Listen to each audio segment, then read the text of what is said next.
ಮತ್ತು ನಮ್ಮ ಉಸ್ತುವಾರಿಗಳಾದಂಥ ರವಿಕುಮಾರ್ ಅವರು ಅನೇಕರ ಸಮ್ಮುಖದಲ್ಲಿ ಇವತ್ತು ಬಳ್ಳಾರಿ ಮತ್ತು ವಿಜಯನಗರ ಜಿಲ್ಲೆಯ ಭಾರತೀಯ ಜನತಾ ಪಾರ್ಟಿಯ ಲೋಕಸಭಾ ಕ್ಷೇತ್ರದ ಅಭ್ಯರ್ಥಿಯಾಗಿ ನಾನಿವತ್ತು ನಾಮಪತ್ರವನ್ನು ಸಲ್ಲಿಸ್ತಾ ಇದ್ದೇನೆ. ಇವತ್ತು ಬಳ್ಳಾರಿಯಲ್ಲಿ ಕುರುಕ್ಷೇತ್ರದಲ್ಲಿ ಯಾವ ರೀತಿಯಲ್ಲಿ ರಣಕಾಲೆಯನ್ನು ಯಾವ ರೀತಿಯಲ್ಲಿ ಮಾಡಿದರೋ ಅದೇ ರೀತಿಯಲ್ಲಿ ಕೂಡ ಇವತ್ತು ಒಂದು ರೀತಿ ರಣಕಾಲೆಯನ್ನು ಮುಳುಗಿಸುವಂಥ ಕೆಲಸ ಆಗುತ್ತೆ. ಹಂಗಾಗಿ ಮೋದಿಜಿಯವರ ಸಂಕಲ್ಪ ಹತ್ತತ್ರ 400 ಸ್ಥಾನಗಳು ಗೆಲ್ಲಬೇಕು. ಈ 400 ಸ್ಥಾನಗಳಲ್ಲಿ ಬಳ್ಳಾರಿ ಸೇರಿದಂತೆ ಕರ್ನಾಟಕದಲ್ಲಿ ಕೂಡ 28 ಜಿಲ್ಲೆಗಳಲ್ಲಿ ಕೂಡ ಭಾರತೀಯ ಜನತಾ ಪಾರ್ಟಿ ಗೆಲ್ಲಬೇಕಾಗಿದೆ.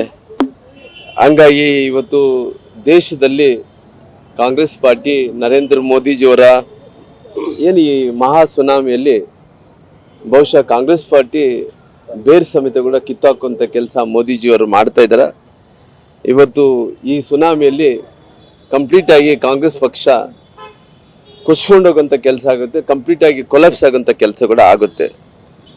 ಅದಕ್ಕೋಸ್ಕರವಾಗಿ ಭಾರತೀಯ ಜನತಾ ಪಾರ್ಟಿಯಲ್ಲಿ ಇವತ್ತು ಮುಂಬರುವಂಥ ದಿನಗಳಲ್ಲಿ ನಮ್ಮ ಬಾವುಟ ಭಾರತೀಯ ಜನತಾ ಪಾರ್ಟಿ ಬಾವುಟನ ಆರಿಸ್ಬೇಕನ್ನಂಥ ಕಾರಣದಿಂದ ಅನೇಕ ಚುನಾವಣೆಗಳಲ್ಲಿ ನಮ್ಮ 1999ರಲ್ಲಿ ಸುಷ್ಮಾ ಸ್ವರಾಜ್ ಸ್ಪರ್ಧೆ ಮಾಡಿ ಸೋತ ನಂತರ ಕೂಡ ಅನೇಕ ಚುನಾವಣೆಯಲ್ಲಿ ಹತ್ತತ್ರ 4-5 ಚುನಾವಣೆಗಳಲ್ಲಿ ಗೆಲ್ಲಿಸಂಥ ಕೆಲಸ ಈ ಭಾಗದ ಜನರು ಮಾಡಿದ್ದಾರೆ. ಹಂಗಾಗಿ ಇವತ್ತು ಸೂರ್ಯಚಂದ್ರ ಇರೋದೆಷ್ಟು ಸತ್ಯನೋ ದೇಶದಲ್ಲಿ ನರೇಂದ್ರ ಮೋದಿಜಿಯವರು ಪ್ರಧಾನಮಂತ್ರಿಗಳಾಗೋದು ಅಷ್ಟೇ ಸತ್ಯ. ಬಳ್ಳಾರಿ ಜಿಲ್ಲೆ ಮತ್ತು ವಿಜಯನಗರ ಜಿಲ್ಲೆಯಲ್ಲಿ ಈ ಅವಳಿ ಜಿಲ್ಲೆಯಲ್ಲಿ ಭಾರತೀಯ ಜನತಾ ಪಾರ್ಟಿ ರಾಮುಲು ಅವರು ಗೆಲ್ಲೋದು ಕೂಡ ಅಷ್ಟೇ ಸತ್ಯ ಆಗಿರೋ ಕಾರಣ ಖಂಡಿತವಾಗಿ ನಮ್ಮೆಲ್ಲ ಕಾರ್ಯಕರ್ತರು ಇವತ್ತು ಜಾತಿಯನ್ನು ಮರೆತು ಎಲ್ಲ ಪಂಥಗಳನ್ನು ಮರೆತು ನಾವೆಲ್ಲರೂ ಕೂಡ ಒಂದೇ ಅನ್ನೋಂಥ ಭಾವನೆಯಲ್ಲಿ ನಾವೆಲ್ಲರೂ ಕೂಡ ಈ ಚುನಾವಣೆಯನ್ನು ಎದುರಿಸೋಂಥ ಕೆಲಸ ಮಾಡ್ತೀವಿ. ಇವತ್ತು ರಾಮುಲು ಅವರು ಇವತ್ತು ಅನೇಕ ವಿಚಾರದಲ್ಲಿ ನನಗೆ ಅವಕಾಶ ಕೊಟ್ಟಂಥ ಸಂದರ್ಭದಲ್ಲಿ ಇವತ್ತು ಯಾವ ರೀತಿಯಲ್ಲಿ ಈ ಜಿಲ್ಲೆಗಳಿಗೆ ಒಂದು ರೀತಿ ಜಸ್ಟಿಸ್ ಮಾಡಿದೆ ಅನ್ನೋಂಥ ವಿಚಾರದ ಬಗ್ಗೆ ಎಲ್ಲರಿಗೂ ಕೂಡ ಗೊತ್ತಿದೆ.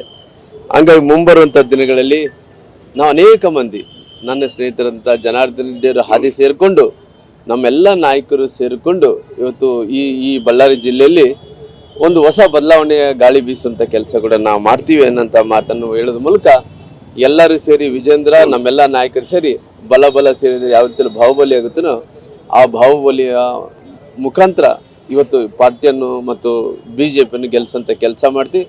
ಇವತ್ತು ಬಸವೇಶ್ವರರು ನಮಗೆ 12ನೇ ಶತಮಾನದಲ್ಲಿ ಕ್ರಾಂತಿಯನ್ನು ಮಾಡಿದಂಥ ಒಬ್ಬ ಶರಣರು ಬಸವಣ್ಣನವರು ನಮಗೆಲ್ಲರಿಗೂ ಕೂಡ ಒಂದು ರೀತಿ ನಮಗೆಲ್ಲರಿಗೂ ಕೂಡ ಸಂಸ್ಕಾರವನ್ನು ಕಲಿಸಿದ್ದಾರೆ, ಸಂಸ್ಕೃತಿಯನ್ನು ಕೂಡ ಕಲಿಸಿದ್ದಾರೆ.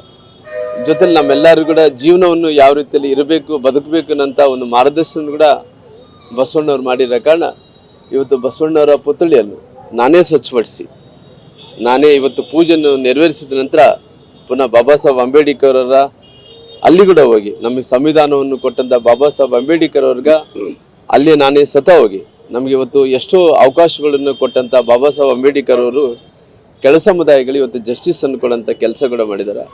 ಅಲ್ಲಿ ಕೂಡ ಹೋಗಿ ನಾನೇ ಸ್ವತಃ ಹೋಗಿ ಅಲ್ಲಿ ಕೂಡ ಸ್ವಚ್ಛ ಮಾಡಿಸಿ ಅಲ್ಲಿ ಕೂಡ ಪೂಜೆ ನೆರವೇರಿಸೋಂಥ ಕೆಲಸ ಮಾಡಿದ್ರಿ. ಅದೇ ರೀತಿ ರಾಮಾಯಣ ಬರೆದಂಥ ವಾಲ್ಮೀಕಿಯವರು ಇವತ್ತು ನಮಗೆ ಶ್ರೇಷ್ಠತೆ ಅನ್ನು ಕೊಟ್ಟಂಥ ವ್ಯಕ್ತಿ. ಕವಿಗಳಲ್ಲಿ ಒಂದು ದೊಡ್ಡ ಕವಿ, ಶ್ರೇಷ್ಠ ಕವಿಯಾದಂಥ ವಾಲ್ಮೀಕಿಯವರು ರಾಮಾಯಣವನ್ನು ಬರೆದ ಮೂಲಕ ಇಡೀ ಜಗತ್ತಿಗೆ ನೋಡಿಸ್ಕೊಟ್ಟಿದ್ದಾರೆ. ಹಂಗಾಗಿ ವಾಲ್ಮೀಕಿಯವ್ರ ಹತ್ರ ಹೋಗಿ ಅಲ್ಲಿ ಕೂಡ ಸ್ವಚ್ಛಗೊಳಿಸಿ ಅಲ್ಲಿ ಕೂಡ ಪೂಜೆ ನೆರವೇರಿಸೋಂಥ ಕೆಲಸ ಮಾಡ್ತೀವಿ. ಕನಕದಾಸರು ನಮ್ಮೆಲ್ಲರೂ ಕೂಡ ಇವತ್ತು ಜಾತಿ ಅನ್ನೋಂಥ ವಿಚಾರ ಬಂದಂಥ ಟೈಮಲ್ಲಿ ಕನಕದಾಸರು ಅನೇಕ ವಿಚಾರಗಳನ್ನು ಹೇಳಿ ಇವತ್ತು ಒಗ್ಗಟ್ಟು ಮತ್ತು ಈ ನಮಗೆ ಈ ರೀತಿ ಒಳ್ಳೆ ಭಾವನೆಗಳನ್ನು ಮೂಡಿಸೋಂಥ ಕೆಲಸ ಮಾಡಿದೆ. ಅಲ್ಲಿ ಕನಕದಾಸ ಅವರ ಸ್ಟ್ಯಾಚ್ಯೂ ಕೂಡ ಹೋಗಿ ನಾನೇ ಸ್ವಚ್ಛಗೊಳಿಸಿ ಪೂಜೆಯನ್ನು ಕೂಡ ನೆರವೇರಿಸೋಂಥ ಕೆಲಸ ಮಾಡ್ತೇನೆ.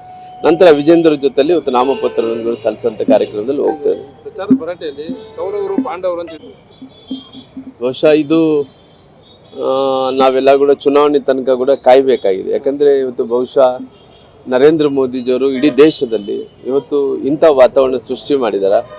ಬಹುಶಃ ಕಾಂಗ್ರೆಸ್ ಪಾರ್ಟಿ ಅನ್ನೋಂಥದ್ದು ಇವತ್ತು ನಾವು ನೋಡ್ತಿದ್ದಲ್ಲ ಒಂದು ಕಾಲದಲ್ಲಿ ಭಾಳಷ್ಟು ಬಲಿಷ್ಠವಾದಂಥ ಪಾರ್ಟಿ. ಇವತ್ತು ಪರಿಸ್ಥಿತಿ ಏನಾಗಿದೆ, ಅಧರ್ಮ ಅಲ್ಲಿರೋ ಕಾರಣ ಇವತ್ತು ಆ ಪಾರ್ಟಿ ಡೇ ಬೈ ಡೇ ಭಾಳಷ್ಟು ಮಂದಿ ಪಾರ್ಟಿ ಬಿಟ್ಟು ಹೋಗ್ತಾ ಇದ್ದಾರೆ.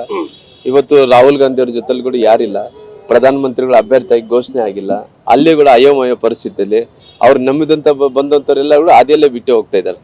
ಇವತ್ತು ಹಾದಿಯಲ್ಲಿ ಯಾಕೆ ಬಿಟ್ಟು ಹೋಗ್ತಾರೆ ಅನ್ನೋಂಥ ಸಂದರ್ಭವನ್ನು ನಾವು ಮೆಲುಕು ಹಾಕಿದ್ರೆ, ನಾವು ಅಧ್ಯಯನವನ್ನು ಮಾಡಿದರೆ ಬಹುಶಃ ಇವತ್ತು ಇಷ್ಟು ವರ್ಷಗಳ ಕಾಲ 60 ವರ್ಷ ಈ ದೇಶಕ್ಕೆ ಕಾಂಗ್ರೆಸ್ ಪಾರ್ಟಿ ಆಳಿದೆ ಅಂತ ಹೇಳ್ಕೊಂಡು 75 ವರ್ಷಗಳ ನಂತರ ಅವಕಾಶ ಸಿಕ್ಕಿರೋದು ನಮ್ಗೆ ಒಂದು 10-15 ವರ್ಷ ಮಾತ್ರ ನಮ್ಮ ಪಾರ್ಟಿಗೆ ಅವಕಾಶ ಸಿಕ್ಕಿತ್ತು. ಅವಕಾಶ ಸಿಕ್ಕಂಥ ಟೈಮಲ್ಲಿ ದಿವಂಗತ ಅಟಲ್ ಬಿಹಾರಿ ವಾಜಪೇಯಿ ನಾವು ನೆನಪು ಮಾಡ್ಕೋಬೇಕಾಗುತ್ತೆ. ಹಂಗೆ ಅದೇ ರೀತಿಯಲ್ಲಿ ಕೂಡ ಇವತ್ತಿನ ಪ್ರಧಾನಮಂತ್ರಿಗಳಂತ ಮೋದಿಜಿಯವರು ಕೂಡ ನಾವು ನೆನಪು ಮಾಡ್ಕೋಬೇಕಾಗುತ್ತೆ. ಇವತ್ತು ಭಾರತ 5ನೇ ಸ್ಥಾನದಲ್ಲಿದೆ.